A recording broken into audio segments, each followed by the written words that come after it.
Good evening. Let's have a little chat about the names of the months. Don't ask why. So, most of you probably think nothing of their names because that's what you've called them all your life. But for all our advanced students out there, you might have realized that the Latin roots for the last 4 months don't match up with their actual position in the calendar. Well, let's talk about why. Originally, the Romans invented a calendar that only had 10 months. The Romans were smart, so they knew what they were doing, right? Actually, no. There were literally 60 uncounted days. So they were like, hey, this kinda sucks. Let's get rid of it.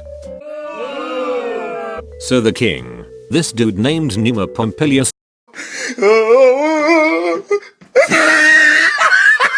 added 2 more months at the beginning of the year. This is why all the names of the last 4 months are 2 behind where they're actually positioned in the calendar.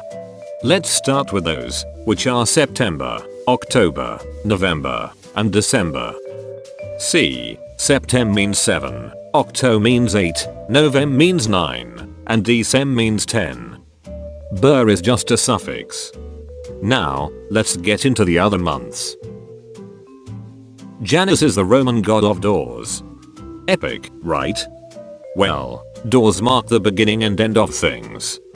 January is not only the open door, or beginning, of the new year, it also marks the end of the previous year. There was actually a festival of purity called Februa that took place during what is now February. It was essentially a big party where people just purified themselves? Not really sure how that worked.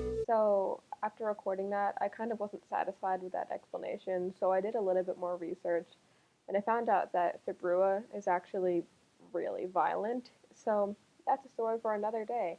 Hope you enjoyed the video. Don't forget to smash that like button.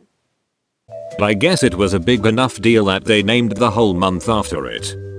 Yeah, not the other way around. This one is named after Mars, the Roman god of war. Back when people were using the dumb calendar, those 60 uncounted days were supposed to be a celebration of the new year, and war wasn't allowed. So when March, the first month arrived, well.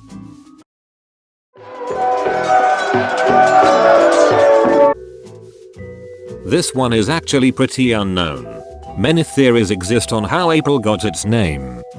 One is that it could be named after Apraia, a Latin word meaning to open because all the flowers blossom, or open in the spring. Another possibility is that it was named after Aphrodite, which is derived from Aphrodite, the Greek goddess of love and beauty. The Romans called her Venus. Named after Maya, the goddess of growing plants. Not that exciting. The wedding month.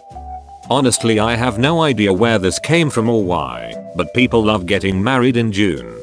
The queen of the Roman gods, Juno, was also the goddess of marriage and weddings, so the month was fittingly named after her. This one was named after Julius Caesar, who was a pretty cool dude. Don't you just love getting murdered by your besties? It was originally called Quintilis in the first calendar, but I'll get to that in a second. This was named after Augustus Caesar, another cool dude. August was called Sextilia in the old calendar, and that meant 6th. And June, which was originally called Quintilis, meant 5th. So after the addition of January and February, they were named after Julius and his successor, Augustus. I guess when they made the new calendar they were like, let's give those ones new names so nobody gets too confused when we change their order. But they didn't change the last 4? I don't know if they were like, change these ones but not the other 4. The other 4 are stupid. It's not like it'll be a big enough deal that in the future they'll have kids make whole presentations on why the names don't make any sense or anything. But seriously, I genuinely cannot find an explanation for this online. And I guess that brings us back to September, where we started. So, yeah. That's why the names of the months don't match up with their position in the calendar. Those are 5 minutes of your life you'll never get back. Peace out.